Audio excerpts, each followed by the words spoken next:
ಎಲ್ಲರಿಗೂ ನಮಸ್ಕಾರ. ಕರ್ನಾಟಕ ಪರೀಕ್ಷಾ ಪ್ರಾಧಿಕಾರ ಮಾಕ್ ರಿಸಲ್ಟನ್ನು ಬಿಡುಗಡೆ ಮಾಡಿದೆ. ನಾವು ಇದು ಮೊದಲ ಸುತ್ತಿನಲ್ಲಿ ಯಾವಾಗಲೂ ಮಾಕ್ ರಿಸಲ್ಟ್ ಬಿಡುವಂಥದ್ದು. ಎರಡನೇ ಸುತ್ತಿನಲ್ಲಿ ಮೆಡಿಕಲ್ ಡೆಂಟಲ್ ಆ್ಯಡ್ ಆಗಿದ್ದರಿಂದ ಮತ್ತು ಅನಿವಾರ್ಯವಾಗಿ ಪೋಷಕರು ಮತ್ತು ವಿದ್ಯಾರ್ಥಿಗಳ ಹಿತದೃಷ್ಟಿಯಿಂದ ಸಮಯ ತುಂಬ ಕಡಿಮೆ ಇದ್ದರೂ ಸಹ ನಾವು ಮಾಕ್ ರಿಸಲ್ಟನ್ನು ಬಿಡುಗಡೆ ಮಾಡಿದ್ದೀವಿ. ಇದರಲ್ಲಿ ಇಂಜಿನಿಯರಿಂಗ್ ಕೋರ್ಸ್ಗಳು ಸೇರಿದಂತೆ ತಮಗೆ ಒಂದು ಐಡಿಯಾ ಬಂದಿದೆ, ನಿಮಗೆ ಯಾವ ಕಾಲೇಜು ಸಿಗ್ಬೋದು, ತಮ್ಮ ಸ್ಥಾನ ತಮ್ಮ ರ್ಯಾಂಕು ಎಲ್ಲಿದೆ ಅಂತನ್ನುವಂಥದ್ದು. ಇದರಿಂದ ತುಂಬ ಸಹಾಯ ಆಗಿದೆ ಅಂತ ನಾನು ಭಾವಿಸ್ತೀನಿ. ಮಾಕ್ ರಿಸಲ್ಟ್ ಆದಮೇಲೆ ಸಹ ನಾವು 20ನೇ ತಾರೀಕು ಬೆಳಗ್ಗೆ 9 ಗಂಟೆ ತನಕ ಪೋರ್ಟಲ್ನ ಓಪನ್ ಇಟ್ಟಿದ್ದೀವಿ. ಈ ಸಂದರ್ಭದಲ್ಲಿ ಎಲ್ಲ ವಿದ್ಯಾರ್ಥಿಗಳು ಮತ್ತು ಪೋಷಕರಿಗೆ ನಾನು ಹೇಳುವಂಥದ್ದು, ತಮಗೆಲ್ಲ ಗೊತ್ತಿರುವಂತೆ ನೀಟ್ ಫಲಿತಾಂಶ ಬಂತು. MCC ಅವರು ಅಧಿಕೃತವಾಗಿ ಸೀಟ್ ಮ್ಯಾಟ್ರಿಕ್ಸ್ ಹಾಕಿದರು. ಕೌನ್ಸಿಲಿಂಗ್ ಆಪ್ಷನ್ ಎಂಟ್ರಿ ಸಹ ಶುರು ಮಾಡಿದರು. ನಮಗೆ ಪರೀಕ್ಷಾ ಪ್ರಾಧಿಕಾರ ಬೇರೆ ಬೇರೆ ಇಲಾಖೆಗಳ ಒಂದು ಸಹಭಾಗಿತ್ವದಿಂದ ಕೆಲಸ ಮಾಡುವಂಥದ್ದು ತಮಗೆಲ್ಲ ಗೊತ್ತಿದೆ. ಮೆಡಿಕಲ್ ಎಜುಕೇಷನಿಂದ ಡೆಂಟಲ್ಲು ಮತ್ತು ಮೆಡಿಕಲ್ದು ನಮಗೆ ಸೀಟ್ ಮ್ಯಾಟ್ರಿಕ್ಸ್ ಬರಬೇಕಾಗಿತ್ತು, ಶುಲ್ಕ ಬರಬೇಕಾಗಿತ್ತು. ಈ ವರ್ಷ ಕೆಲವೊಂದು ಲಿಂಗ್ವಿಸ್ಟಿಕ್ ಮೈನಾರಿಟಿ ಕಾಲೇಜ್ದು ಡಿಸಿಷನ್ ತಗೊಳ್ಬೇಕಾಗಿತ್ತು. ಯಾವುದು ನಮಗೆ ಆಪ್ಷನ್ ಎಂಟ್ರಿ ನಾನು ಓಪನ್ ಮಾಡಿದಾಗ ಬರಲಿಲ್ಲ. ಅದು ಬರೋ ತನಕ ನಾನು ಓಪನ್ ಮಾಡಬಾರ್ದು ಅಂತಂದರೆ ನೀವೆಲ್ಲ ತುಂಬ ಗೊಂದಲದಲ್ಲಿದ್ದಿರಿ. ಹಾಗಾಗಿ ನಾನು ಅನಿವಾರ್ಯವಾಗಿ ಓಪನ್ ಮಾಡಿದೆ. ಅದಾದಮೇಲೆ ನಮಗೆ ಶುಲ್ಕಕ್ಕೆ ಸಂಬಂಧಪಟ್ಟಂಥದ್ದು ಆದೇಶಗಳು ಬಂದಿದೆ. ಕೆಲವು ವಿದ್ಯಾರ್ಥಿಗಳಿಗೆ ಅದು ಮಾಹಿತಿ ಇರಲಿಕ್ಕಿಲ್ಲ. ಹಾಗಾಗಿ ನನಗೆ ಈ ಮಾಕ್ ರಿಸಲ್ಟ್ ಆದಮೇಲೆ ಒಂದು 2 ಡೇಸು ನಿಮಗೆ ಓಪನ್ ಮಾಡಬೇಕು ಅಂತ ನನಗೆ ಅನ್ನಿಸ್ತು. ಇಲ್ಲ ಅಂತಂದರೆ ಉದಾಹರಣೆಗೆ ಹೇಳೋದಾದರೆ ಆಕಾಶ್ ಮೆಡಿಕಲ್ ಕಾಲೇಜು ಮತ್ತು ಆಳ್ವಾಸ್ ಮೆಡಿಕಲ್ ಕಾಲೇಜಿಗೆ ಲಿಂಗ್ವಿಸ್ಟಿಕ್ ಮೈನಾರಿಟಿ ಆದೇಶ ಬಂದಿರಲಿಲ್ಲ. ಆಲ್ಮೋಸ್ಟ್ ಆಲ್ ನಾವು ಕಾಲೇಜನ್ನು ಡಿಸ್ಪ್ಲೇ ಮಾಡಿದ್ವಿ. ಸೀಟ್ ಅಲಾಟ್ಮೆಂಟ್ ಮಾಡುವಾಗ ನಾವು ರೇಷಿಯೋ ಅಷ್ಟೇ ಚೇಂಜ್ ಆಗುತ್ತೆ ಅಂತೇಳಿ ಇವನ್ ಸೀಟ್ ಮ್ಯಾಟ್ರಿಕ್ಸ್ ಸಹ ನಾವು ಮೊದಲವ್ರು ಕೊಟ್ಟರು, ತೆಗೆದ್ರು, ಮತ್ತೆ ನಾವು ಹಾಕಿದ್ವಿ. ಇದು ಎಲ್ಲ ನಾವು ಬೇರೆ ಡಿಪಾರ್ಟ್ಮೆಂಟ್ ಮೇಲೆ ನಾವು ಡಿಪೆಂಡೆಂಟ್ ಆಗಿದ್ದೀವಿ. ಹಾಗಾಗಿ ಆಮೇಲೆ ಶುಲ್ಕಕ್ಕೆ ಸಂಬಂಧಪಟ್ಟಂತೆ ಅಷ್ಟೇ ಚಿತ್ರದುರ್ಗ ಮೆಡಿಕಲ್ ಕಾಲೇಜಿಗೆ ಪ್ರೈವೇಟ್ ಯೂನಿವರ್ಸಿಟಿ ಸ್ಥಾನಮಾನ ಕೊಟ್ಟಿದ್ದರಿಂದ PCTಂದು ಶುಲ್ಕ ಬೇರೆ ಆಗಿದೆ. ಹೋದ ವರ್ಷ 12 ಲಕ್ಷ ಚಿಲ್ಲರೆ ಇತ್ತು. ಸರ್ಕಾರ ಯಾವುದೇ ಶುಲ್ಕವನ್ನು ಈ ಬಾರಿ ಹೆಚ್ಚಿಲ್ಲ ಅಂತಂದ್ರೂ ಪ್ರೈವೇಟ್ ಯೂನಿವರ್ಸಿಟಿ ಸ್ಥಾನಮಾನ ಸಿಕ್ಕಿದ್ರಿಂದ ಅವರು ಫೀಸ್ ಚೇಂಜ್ ಆಗಿದೆ. ಪಾಪ ನಿಮಗೆ ಗೊತ್ತಿಲ್ಲದೆ ನೀವು ಹಾಕಿರ್ಬೋದು. ಆಮೇಲೆ ಕೊನೆ ತನಕನೂ ಕಾಲೇಜ್ ಪೋರ್ಟಲಲ್ಲಿ ಅಪ್ಡೇಟ್ ಮಾಡ್ತಾಯಿದ್ರು. ಯಾರು NRI ಮತ್ತು ಮ್ಯಾನೇಜ್ಮೆಂಟ್ ಸೀಟಿಗೆ ಸಂಬಂಧಪಟ್ಟಂತೆ ಶುಲ್ಕ ಏನಿದೆ, ಮ್ಯಾನೇಜ್ಮೆಂಟು ಮತ್ತು ಅದರ್ಸ್ ಎರಡು ಒಂದೇ. ಕೆಲವು ಪೇರೆಂಟ್ಸ್ ಕೇಳ್ತಾ ಇರ್ತೀರ, ಮ್ಯಾನೇಜ್ಮೆಂಟ್ ಮತ್ತು ಅದರ್ಸ್ ಅಂತ ಏನಿದೆ ಅದ್ರದ್ದು ಶುಲ್ಕ ಆ ಕಾಲೇಜವ್ರು ಏನು ಹೇಳ್ತಾರೆ ಅದನ್ನು ಡಿಸ್ಪ್ಲೇ ಮಾಡಿ ನಮಗೆ. ಆದರೆ ಅದು 45 ಲಕ್ಷ ಮೀರಂಗಿಲ್ಲ ಅಂತಿತ್ತು. ಸುಮಾರು ಕಾಲೇಜವರು NRI ಮತ್ತು ಮ್ಯಾನೇಜ್ಮೆಂಟ್ ಶುಲ್ಕನ ಸ್ವಲ್ಪ ವ್ಯತ್ಯಾಸ ಮಾಡಿದ್ದಾರೆ. ದಯಮಾಡಿ ಅದನ್ನು ನೋಡ್ಕೊಳ್ಳಿ. ಜೊತೆಗೆ ಸುಮಾರು ವಿದ್ಯಾರ್ಥಿಗಳು ನಾನು NRI ಇಲ್ಲ ಅಂತ ಹೇಳಿ NRIದು ಹಾಕಿರಲ್ಲ. ಉದಾಹರಣೆ ಯಾಕೆ ನಾನು ಇದನ್ನು ಮೆನ್ಷನ್ ಮಾಡ್ತಾಯಿದ್ದೀನಿ ಅಂದರೆ, ಈ ಬಾರಿ ಕಳೆದ ಬಾರಿ ಸಹ 3ನೇ ಸುತ್ತಿನಲ್ಲಿ ಇನ್ಕ್ರೀಸ್ ಆದಂತಹ ಸರ್ಕಾರಿ ಮೆಡಿಕಲ್ ಕಾಲೇಜಿಗೆ NRI ಸೀಟ್ ಇಂಟ್ರೊಡ್ಯೂಸ್ ಮಾಡಿತ್ತು ಸರ್ಕಾರ. ಈ ಬಾರಿ ಸಹ ಎಲ್ಲ ಕಾಲೇಜುಗಳಿಗೆ ಅಲ್ಲ, ಎಲ್ಲೆಲ್ಲಿ ಕಾಲೇಜುಗಳಲ್ಲಿ ಸೀಟು ಇನ್ಕ್ರೀಸ್ ಆಗಿದೆ ಅಲ್ಲಿ NRI ಸೀಟನ್ನು ಇಂಟ್ರೊಡ್ಯೂಸ್ ಮಾಡಿದ್ದಾರೆ. ಮ್ಯಾನೇಜ್ಮೆಂಟ್ ಸೀಟನ್ನು ಪಡೆಯುವಂಥ ವಿದ್ಯಾರ್ಥಿಗಳೇನಿದ್ದೀರಾ, ಪೋಷಕರೇನಿದ್ದೀರಾ, ಈ ಸರ್ಕಾರಿ ಮೆಡಿಕಲ್ ಕಾಲೇಜ್ಗಳಲ್ಲಿ NRI ಸೀಟ್ ತಾನೇ ಇರೋದು. ನಮಗೆ NRI ಸ್ಟೂಡೆಂಟ್ ಅಂತೂ ನಾವಲ್ಲ, ನಾವು ಅದನ್ನು ಆಪ್ಷನ್ ಎಂಟ್ರಿ ಮಾಡುವಂಥದ್ದಿಲ್ಲ, ನಾವು ಮ್ಯಾನೇಜ್ಮೆಂಟಿಗೆ ಮಾತ್ರ ಸೀಮಿತ ಅಂತನ್ನುವಂಥದ್ದು.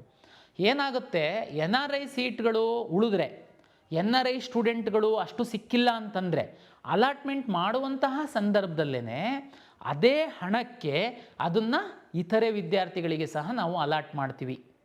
ಅದಕ್ಕೇ ತಾವು ನೋಡಿರ್ಬೋದು, ಆಪ್ಷನ್ ಎಂಟ್ರಿ ಮಾಡುವಂತಹ ಸಂದರ್ಭದಲ್ಲಿ ಯಾವ್ಯಾವ ಕಾಲೇಜುಗಳಲ್ಲಿ, ಯಾವ್ಯಾವ ಸರ್ಕಾರಿ ಕಾಲೇಜುಗಳಲ್ಲಿ, ಖಾಸಗಿ ಕಾಲೇಜುಗಳಲ್ಲಿ NRI ಸೀಟ್ ಇರುವಂಥದ್ದು, ಮ್ಯಾನೇಜ್ಮೆಂಟ್ ಸೀಟ್ ಇರುವಂಥದ್ದು ಫೀಸ್ ಅಂತೂ ತುಂಬ ಜಾಸ್ತಿ ಇರುತ್ತೆ. ಅದನ್ನು ಆಪ್ಟ್ ಮಾಡುವಂಥ ಪೇರೆಂಟ್ಸ್ ಬೇರೆಯೇ ಇರ್ತಾರೆ. ನಿಮಗೆ ಕ್ಲಾರಿಟಿ ಇರುತ್ತೆ. ಯಾಕೆಂದ್ರಲ್ಲಿ ಒಂದು 5% ಆದರೂ ಮ್ಯಾನೇಜ್ಮೆಂಟ್ ಇರುತ್ತೆ. ತಾವು ಮ್ಯಾನೇಜ್ಮೆಂಟ್ ಹಾಕಿರ್ತೀರ. NRI ವಿದ್ಯಾರ್ಥಿಗಳು ಸಿಕ್ಕಿಲ್ಲ ಅಂತಂದರೆ ಆಟೋಮೆಟಿಕ್ಕಾಗಿ ನಾವು ಮ್ಯಾನೇಜ್ಮೆಂಟ್ ಸೀಟನ್ನು ಅಲಾಟ್ ಮಾಡ್ತೀವಿ. ಆದರೆ ಸರ್ಕಾರಿ ಕಾಲೇಜುಗಳಲ್ಲಿ NRI ಸೀಟ್ ಮಾತ್ರ ಇತ್ತು. ಹಾಗಾಗಿ ಪೋಷಕರು ಇದ್ರ ಬಗ್ಗೆ ಗಮನಿಸಿಲ್ಲದೆ ಇರ್ಬೋದು. ನೋಡಿ, ಸರ್ಕಾರಿ ಮೆಡಿಕಲ್ ಕಾಲೇಜಲ್ಲಿ ಎಲ್ಲಿ NRI ಸೀಟನ್ನು ಸರ್ಕಾರ ಇಂಟ್ರೊಡ್ಯೂಸ್ ಮಾಡಿದೆ, NRI ವಿದ್ಯಾರ್ಥಿಗಳಿಗೆ 25 ಲಕ್ಷ ಫೀಸನ್ನು ಫಿಕ್ಸ್ ಮಾಡಿದ್ದಾರೆ. ಆ ಕಾಲೇಜಲ್ಲಿ NRI ವಿದ್ಯಾರ್ಥಿಗಳು ಸಿಕ್ಕಿಲ್ಲ ಅಂತಂದರೆ ಅಷ್ಟು ಸಫಿಷಿಯೆಂಟ್ NRI ವಿದ್ಯಾರ್ಥಿಗಳಿಲ್ಲ ಅಂದರೆ ಆ ಸೀಟ್ಗಳನ್ನ ರ್ಯಾಂಕ್ ಆಧಾರದ ಮೇಲೆ ಇತರೆ ವಿದ್ಯಾರ್ಥಿಗಳಿಗೆ ಅಲಾಟ್ ಮಾಡ್ತೀವಿ. ಅದಕ್ಕೇ ನಾವು ಆಪ್ಷನ್ ಎಂಟ್ರಿ ಮಾಡುವಂಥ ಸಂದರ್ಭದಲ್ಲಿ ಎಲ್ಲೆಲ್ಲಿ NRI ಸೀಟ್ ನಿಗದಿಯಾಗಿರುವಂತಹ ಸರ್ಕಾರಿ ಮೆಡಿಕಲ್ ಕಾಲೇಜ್ಗಳಲ್ಲಿ ಅದರ್ಸ್ ಅಂತಲೂ ಡಿಸ್ಪ್ಲೇ ಆಗ್ತಿತ್ತು. 25 ಲ್ಯಾಕು ಯಾರಾದರೂ ಹಾಕಿಲ್ಲ ಅಂತಂದರೆ ಹಾಕ್ಬೋದು. ಇಷ್ಟೇ. ಉದಾಹರಣೆಗೆ ಬೆಂಗಳೂರು ಸರ್ಕಾರಿ ಮೆಡಿಕಲ್ ಕಾಲೇಜ್, ವಾಜಪೇಯಿ ಮೆಡಿಕಲ್ ಕಾಲೇಜಲ್ಲಿ NRI ಸೀಟ್ ಇದೆ. NRI ಸೀಟಿಗೆ ವಿದ್ಯಾರ್ಥಿಗಳು ಕಡಿಮೆ ಹಾಕಿದರು. ಅಲ್ಲಿ ಉದಾಹರಣೆಗೆ ನಾನು ಹೇಳುವಂಥದ್ದು 2 ವಿದ್ಯಾರ್ಥಿಗಳು NRI ಸೀಟಲ್ಲಿ ಆಪ್ಟ್ ಮಾಡಿದರು. ಉಳಿದಂಥ ಸೀಟ್ಗಳು ಅಲಾಟ್ ಮಾಡುವಾಗಲೇ ವಾಜಪೇಯಿ ಮೆಡಿಕಲ್ ಕಾಲೇಜಿನ ಅದರ್ಸ್ ಅಂತ ಏನಿದೆ ಅಲ್ಲಿ ಯಾರಾದ್ರೂ ಆಪ್ಷನ್ ಎಂಟ್ರಿ ಮಾಡಿದರೆ, ಲೈಕ್ ಮ್ಯಾನೇಜ್ಮೆಂಟ್ ಥರಕ್ಕೆ 25 ಲಕ್ಷ ಹಣ ಮಾತ್ರ ಇರುತ್ತೆ, ಅದನ್ನು ಬೇರೆ ವಿದ್ಯಾರ್ಥಿಗಳಿಗೆ ನಾವು ಅಲಾಟ್ ಮಾಡ್ತೀವಿ. ಹಾಗಾಗಿ ಇದು ಎಲ್ಲ ನಿಮಗೆ ಅಷ್ಟೊಂದು ಕ್ಲಾರಿಟಿ ಇರಲಿಲ್ಲ. ಯಾಕೆಂತಂದರೆ NRI ಸೀಟನ್ನು ಇಂಟ್ರೊಡ್ಯೂಸ್ ಮಾಡಿ ಸರ್ಕಾರ ಆದೇಶ ಕೊಡುವಾಗ ಕೆಲವು ವಿದ್ಯಾರ್ಥಿಗಳು ತಾವು ಆಪ್ಷನ್ ಎಂಟ್ರಿ ಮಾಡಿ ಮುಗಿಸಿದ್ದಿರ್ಬೋದು. ಹಾಗಾಗಿ ಖಾಸಗಿ ಮೆಡಿಕಲ್ ಕಾಲೇಜುಗಳಲ್ಲಿ ಯಾವ ರೀತಿ NRI ಮತ್ತು ಮ್ಯಾನೇಜ್ಮೆಂಟ್ ಇರುತ್ತೆ, NRI ಸಿಕ್ಕಿಲ್ಲ ಅಂದರೆ ಅದೆಲ್ಲದೂ ಮ್ಯಾನೇಜ್ಮೆಂಟ್ ಆಗಿ ಕನ್ವರ್ಟ್ ಆಗಿ ಅಲಾಟ್ ಆಗುತ್ತೆ. ಅದೇ ರೀತಿ ಸರ್ಕಾರಿ ಮೆಡಿಕಲ್ ಕಾಲೇಜುಗಳಲ್ಲಿ ಎಲ್ಲಿ NRI ಸೀಟ್ ಅಂತೇಳಿ ಸರ್ಕಾರ ನಿಗದಿಪಡಿಸಿದೆ ಅಲ್ಲಿ ಸಹ NRI ವಿದ್ಯಾರ್ಥಿಗಳು ಸಿಕ್ಕಿಲ್ಲ ಅಂತಂದರೆ ಆ ಸೀಟುಗಳನ್ನು ಸಹ ಇತರೆ ವಿದ್ಯಾರ್ಥಿಗಳಿಗೆ ಅಷ್ಟೇ ಮೊತ್ತಕ್ಕೆ ನಾವು ಅಲಾಟ್ ಮಾಡ್ತೀವಿ. ಒಂದು ವೇಳೆ ತಾವು ಹಾಕಿಲ್ಲ ಅಂದರೆ ಹಾಕ್ಬೋದು. 25 ಲಕ್ಷ ಸರ್ಕಾರ ನಿಗದಿಪಡಿಸಿದೆ. ಇದು ಒಂದು ತಮಗೆ ಈ ಅವಕಾಶ ನಾನು ಕೊಟ್ಟಿದ್ದು ಸರಿಯಾಗಿದೆ. ಮತ್ತು ಸಮಯ ನಮಗೆ ತುಂಬ ಕಡಿಮೆ ಇದೆ. ನಮಗೆ ಕೆಲವು ವಿದ್ಯಾರ್ಥಿಗಳು, ಪೋಷಕರು ಬೇರೆ ಬೇರೆ ಕಡೆಗೆ ಹೋಗಿ ಒತ್ತಡ ತರ್ತಾರೆ. ಏನಂತ ಅಂದರೆ ನಾವು ಹಾಕೋದು ಮರ್ತೋಗ್ಬಿಟ್ಟಿತ್ತು, ಜಸ್ಟ್ ಹಾಕೋಕ್ಕೆ ಒಂದು ಓಪನ್ ಮಾಡಿಬಿಡಿ. ಜಸ್ಟ್ ಹಾಕೋದಕ್ಕೆ ಲೈಟ್ ಸ್ವಿಚ್ಚನ್ನು ಹಾಕಿ ಆಫ್ ಮಾಡ್ದಂಗೆ ಆಫ್ ಮಾಡಿ ಹಾಕಿದಂಗೆ ಅಲ್ಲ. ದಯಮಾಡಿ ಅರ್ಥ ಮಾಡ್ಕೊಳ್ಳಿ. ನೀವು ನೀಟ್ ರಿಸಲ್ಟ್ ಬಂದು ಇಷ್ಟು ದಿವಸ ಆದ್ರೂ ತಾವು ನೀಟ್ ನಂಬರೇ ಲಿಂಕ್ ಮಾಡಿಲ್ಲ, ಆಪ್ಷನ್ ಎಂಟ್ರಿನೇ ಮಾಡಿಲ್ಲ. ಕೆಲವರು ವಿದ್ಯಾರ್ಥಿಗಳು ನಾವು ಡಾಕ್ಯುಮೆಂಟೇ ನಾವು ವೆರಿಫಿಕೇಷನ್ ಮಾಡ್ಕೊಂಡಿಲ್ಲ ಅಂತಂದರೆ ನೀವು ಯಾವ ಥರದ ವಿದ್ಯಾರ್ಥಿಗಳು? ಆಮೇಲೆ ನೀವು ಬೇರೆ ಬೇರೆ ಕಡೆ ಹೋಗಿಬಿಟ್ಟು ಜಸ್ಟ್ ಓಪನ್ ಮಾಡಿ ಮಾಡೋದಕ್ಕೆ ಆಗಲ್ಲ. ದಯಮಾಡಿ ಅರ್ಥ ಮಾಡ್ಕೊಳ್ಳಿ. ಆಮೇಲೆ ನಿಮ್ಮದು ಮಾತ್ರ ಮುಖ್ಯ ಆಗಿರುತ್ತೆ, ನನಗೆ ಲಕ್ಷಾಂತರ ವಿದ್ಯಾರ್ಥಿಗಳು ಮುಖ್ಯ ಆಗಿರ್ತಾರೆ. ಯಾರು ಪ್ರಾಮಾಣಿಕವಾಗಿ ನಮ್ಮ ಎಲ್ಲ ಟೈಮ್ ಟೇಬಲ್ನ ಫಾಲೋ ಮಾಡಿರ್ತಾರೆ ಅವರು ಮುಖ್ಯ ಆಗಿರ್ತಾರೆ.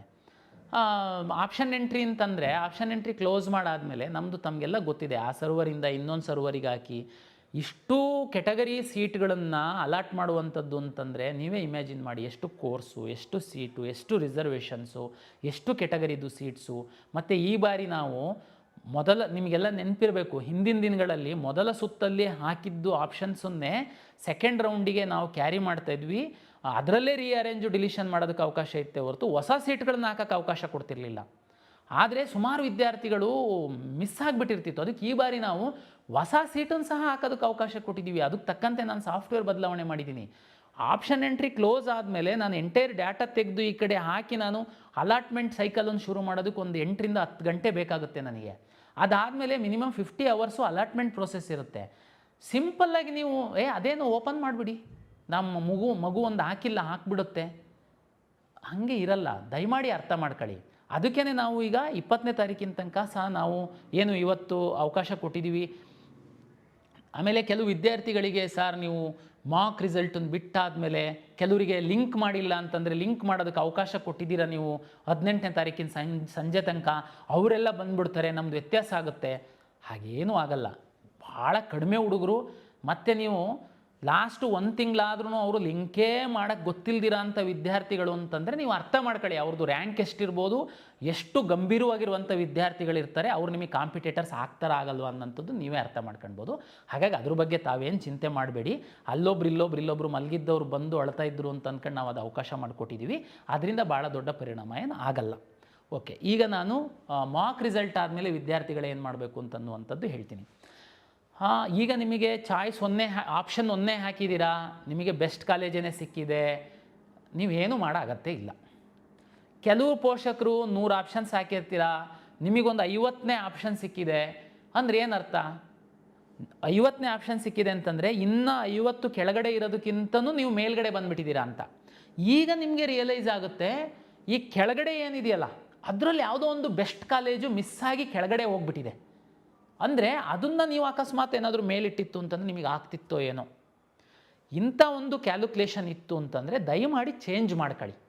ಇಲ್ಲ ಸರ್, ನನಗೆ ಈಗ ಸಿಕ್ಕಿರೋದು ಸಮಾಧಾನಕರವಾಗಿದೆ, ನನಗೆ ಅದೇನೇ ಇರಲಿ, ಮತ್ತು ಅದಕ್ಕಿಂತ ಮೇಲ್ಗಡೆ ಇರುವಂಥದ್ದು. ಉದಾಹರಣೆಗೆ ಒಂದು 70 ಆಪ್ಷನ್ಸ್ ಹಾಕಿದ್ದೀರಾ ನೀವು, ಬರೀ ಮೆಡಿಕಲ್ ಬಗ್ಗೆ ಮಾತಾಡೋದಾದರೆ ಒಂದು 60 ಆಪ್ಷನ್ ಹಾಕಿದ್ದೀರಾ, 50 ಆಪ್ಷನ್ ಹಾಕಿದ್ದೀರಾ, ಮೇಲಿಂದ ನಿಮಗೊಂದು 8ನೇದು ಸಿಕ್ಕಿದೆ. ನಿಮಗೆ 8ರಿಂದ ಮೇಲ್ಗಡೆ ಏನು ಹೇಳಿದೆಯಲ್ಲ ಅದು ತುಂಬ ಒಳ್ಳೆಯ ಕಾಲೇಜಿದೆ. ಒಂದು ವೇಳೆ ಮಾರ್ಕ್ ರಿಸಲ್ಟ್ ಆಗಿ ನಾವು ರಿಯಲ್ ರಿಸಲ್ಟನ್ನು ಅಲಾಟ್ ಮಾಡುವಂಥ ಸಂದರ್ಭದಲ್ಲಿ 8ನೇ ಕಾಲೇಜು ಮಿಸ್ಸಾಗಿ ಅದು ಅಕಸ್ಮಾತ್ 7ಕ್ಕಾದರೆ, 6ನೇ ಕಾಲೇಜಿಗಾದರೆ, 5ನೇ ಕಾಲೇಜಿಗಾದ್ರೂ ಅದು ಬೆಸ್ಟೇನೆ ನಿಮ್ಮ ಪ್ರಕಾರ, ಇನ್ನೂ ನಿಮಗೆ ಒಳ್ಳೆಯದೇನೆಯಾ, ನೀವೇನು ಚೇಂಜ್ ಮಾಡೋ ಅಗತ್ಯ ಇಲ್ಲ.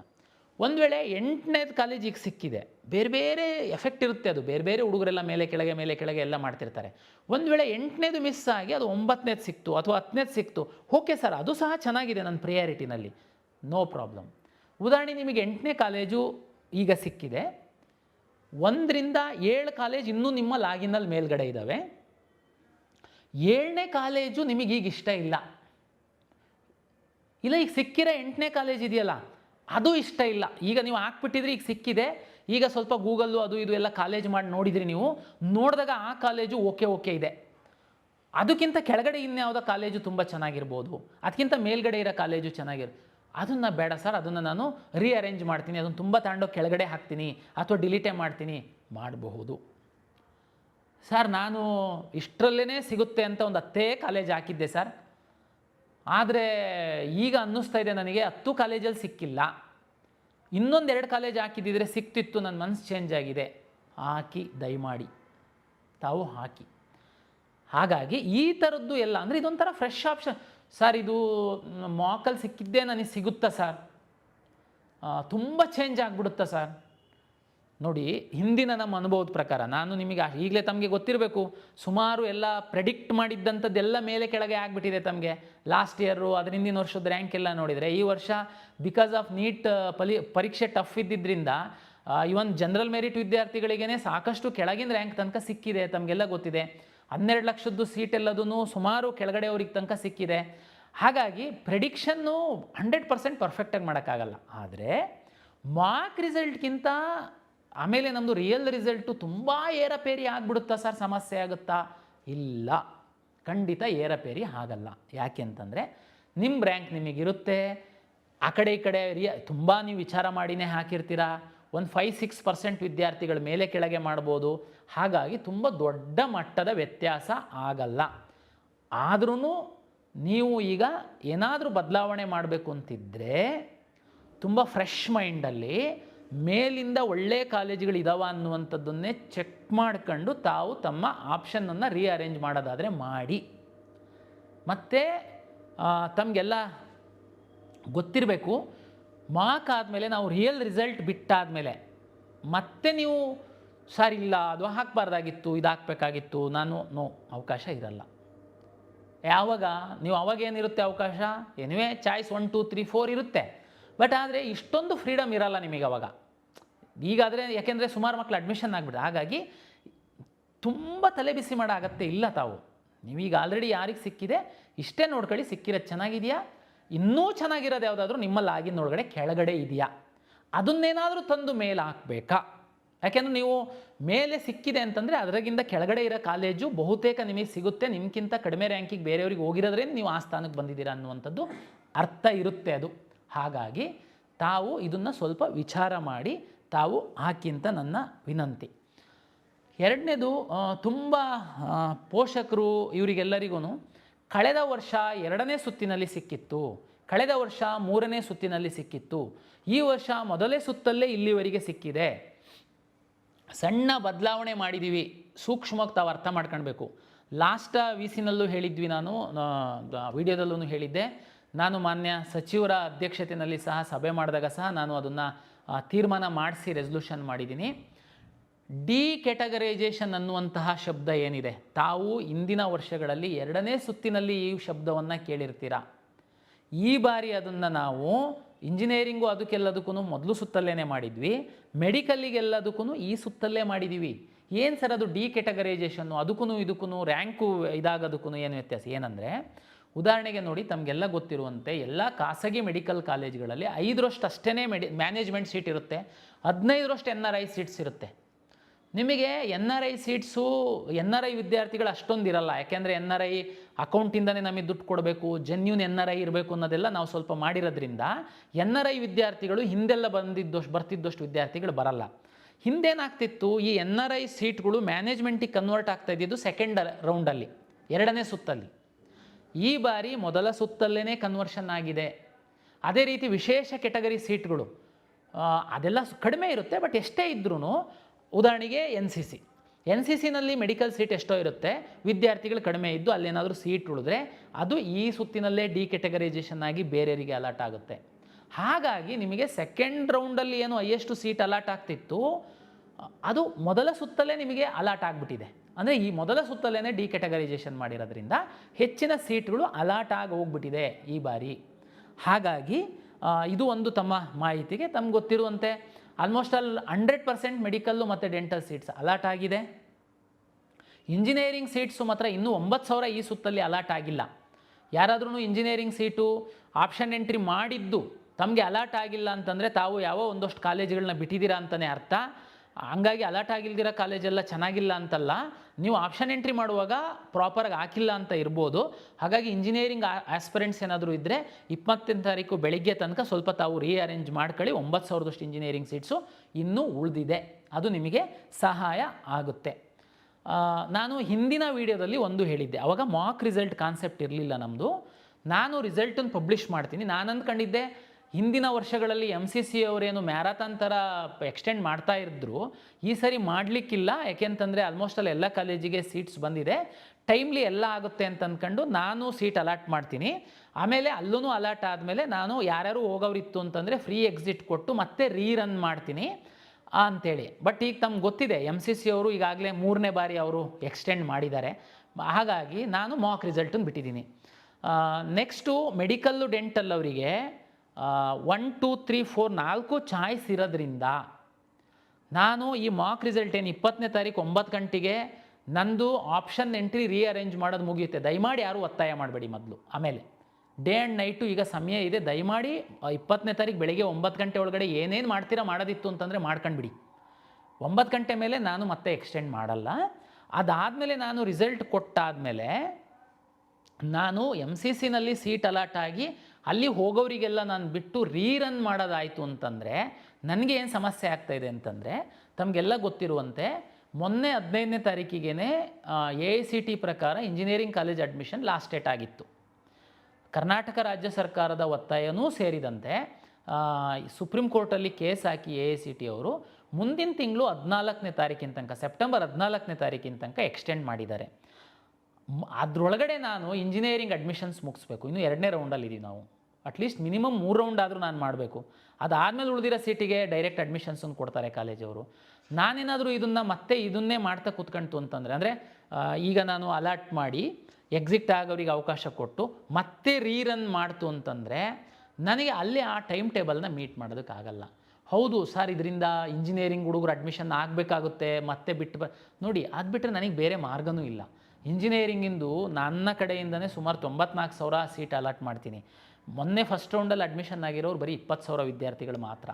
ಈ ಥರ ಹೋಗಿ ಅಡ್ಮಿಷನ್ ಆಗಿ ಆಮೇಲೆ ಮೆಡಿಕಲ್ಲು ಅಥವಾ ವೆಟರ್ನರಿ ಅವರು ಮೆಡಿಕಲ್ಲಿಗೆ ಹೋಗಿ ಇಂಜಿನಿಯರಿಂಗ್ ಅವನು ವೆಟರ್ನರಿಗೆ ಬರ್ತಾನೆ, ಇಲ್ಲ ಅಗ್ರಿಕಲ್ಚರ್ ಅವ್ನು ಮೆಡಿಕಲ್ಲಿಗೆ ಹೋಗಿ ಇಂಜಿನಿಯರಿಂಗ್ ಅವನು ಅಗ್ರಿಕಲ್ಚರಿಗೆ ಬರ್ತಾನೆ ಅಂತನ್ನುವಂಥದ್ದು ಒಂದು ಸ್ಟ್ಯಾಟಿಸ್ಟಿಕ್ಸ್ ತೆಗೆದು ನೋಡಿದರೆ ಹಾರ್ಡ್ಲಿ ಕಳೆದ ವರ್ಷ ಅದ್ರ ಹಿಂದಿನ ವರ್ಷ ಎಲ್ಲ 200ಕ್ಕಿಂತ ಕೆಳಗಡೆ ವಿದ್ಯಾರ್ಥಿಗಳು. ಒಂದು 100ರಿಂದ 200 ವಿದ್ಯಾರ್ಥಿಗಳಿಗೆ 100ರಿಂದ 200 ಇಂಜಿನಿಯರಿಂಗ್ ಸೀಟಿಗೆ ದೊಡ್ಡ ಅನ್ಯಾಯ ಆಗಿಬಿಡುತ್ತೆ ಅಂತ ಅಂದ್ಕೊಂಡ್ರೆ ನಾನು ಇನ್ನೂ 94,000ದಲ್ಲಿ 70,000 ಅಷ್ಟೇ ಅಡ್ಮಿಷನ್ಸ್ ಆಗಿದೆ. ಅಷ್ಟು ಮಕ್ಕಳಿಗೆ ನನಗೆ ಪ್ರಾಬ್ಲಮ್ ಮಾಡಿಬಿಡ್ತಾರೆ ಕಾಲೇಜು. ಅದನ್ನು ಅರ್ಥ ಮಾಡ್ಕೊಳ್ಬೇಕಾಗುತ್ತೆ. ಹಾಗಾಗಿ ಸಂಕ್ಷಿಪ್ತವಾಗಿ ಹೇಳುವಂಥದ್ದಾದರೆ 20ನೇ ತಾರೀಕು 9 ಗಂಟೆಗೆ ನಂದು ಆಪ್ಷನ್ ಎಂಟ್ರಿ ಮುಗಿಯುತ್ತೆ. ಆ ಕಡೆಗೆ ಒಂದು 3-4 ಡೇಸಲ್ಲಿ ನಾನು ಪ್ರಾವಿಷನಲ್ ರಿಸಲ್ಟ್ ಬಿಡ್ತೀನಿ. ಅದಾದಮೇಲೆ ಅಡ್ಮಿಷನ್ ಶುರು ಮಾಡ್ತೀನಿ. ಮೆಡಿಕಲ್ಲು ಮತ್ತು ಡೆಂಟಲ್ ಅವರಿಗೆ 1, 2, 3, 4 ಚಾಯ್ಸ್ ಇರುತ್ತೆ. ತಾವು ಖುಷಿ ಇದ್ದರೆ ಅಡ್ಮಿಷನ್ ಆಗ್ಬೋದು, ಅದೆಲ್ಲ ಆಮೇಲೆ ನಾನು ಹೇಳ್ತೀನಿ. ಉಳಿದಂಥ ಎಲ್ಲ ಕೋರ್ಸ್ಗಳವರು ಕಂಪಲ್ಸರಿ ಹೋಗಿ ಅಡ್ಮಿಷನ್ಸ್ ಆಗಬೇಕಾಗುತ್ತೆ. ಮುಂದಿನ MCC ಅವ್ರ ಪ್ರಕಾರ ನಾನು ಮೆಡಿಕಲ್ ಡೆಂಟಲ್ ಆಯುಷ್ ಮಾಡ್ತಿರುವಾಗ ತಮಗೆ ಇಷ್ಟ ಆಯಿತು ಅಂತಂದರೆ ತಾವು ಅಪ್ಗ್ರೇಡೇಷನಿಗೋಸ್ಕರ ಬರ್ಬೋದಾಗಿರುತ್ತೆ. ಸರ್ ಅದು ನಮಗೆ ಪ್ರಾಬ್ಲಮ್ಮು, ಇಂಜಿನಿಯರಿಂಗ್ ಹೋಗು ಬಾ ಹಂಗಿದ್ರೆ ನೀವು ಬೇಕಿದ್ರೆ ಇಂಜಿನಿಯರಿಂಗ್ದು ಕ್ವಿಟ್ ಮಾಡಿ ನೀವು ಮೆಡಿಕಲ್ ಅಷ್ಟು ಕಾನ್ಫಿಡೆನ್ಸ್ ಇತ್ತು ಅಂತಂದರೆ ಕಾಯ್ಕೊಂಡು ಸಹ ಕೂರ್ಬೋದಾಗಿರುತ್ತೆ. ಇದು ವಿದ್ಯಾರ್ಥಿಗಳು ಮತ್ತು ಪೋಷಕರಿತ ದೃಷ್ಟಿಯಿಂದ ಮ್ಯಾಕ್ಸಿಮಮ್ ಏನು ಮಾಡಲಿಕ್ಕಾಗುತ್ತೆ ಅದನ್ನು ನಾನು ಮಾಡ್ತಾ ಬರ್ತಾಯಿದ್ದೀನಿ.